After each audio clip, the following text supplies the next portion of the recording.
I sentenced the defendant to a fixed term of life imprisonment without the possibility of parole. Mr. Kohberger has never expressed an explanation or offered an explanation for why he did what he did. He has admitted under oath that he did what he was charged with. I can tell you from my years of experience that rarely does somebody in his situation give an accurate, true statement of what occurred. People tend to be very self-serving. They are selective, and I would expect nothing less from Mr. Kohberger.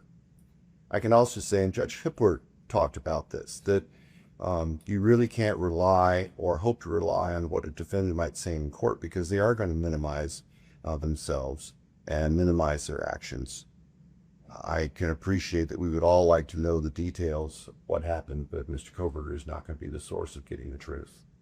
Society seems to have developed kind of a macabre interest in sensational, violent crimes like this. I guess maybe some of it's human nature. Candidly, I think some of it is driven by what is now called media, social media. I don't pay any attention to it. So much of it is bogus and inflammatory and hurtful. There's no reason to glorify what happened, and there's no reason to glorify the person who committed these crimes.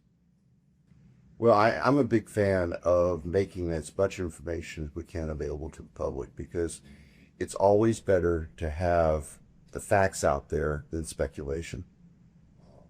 I think the only limitations we have is we're also responsible to protect the privacy of some of the people and the families involved here. And there's some things that the law simply says we should not release. I know that the Moscow Police Department has made available, I believe, all of their investigation reports have been, I'm sure, redactions to protect the identity of third parties, innocent people. The Idaho State Police are going to do the same thing. And we are hoping that people take advantage of that, and we're hoping that responsible media take advantage of that to get the word out to the public and try to answer questions. And I understand how folks want answers right away, but if we get in too much of a hurry, that's where mistakes are going to happen.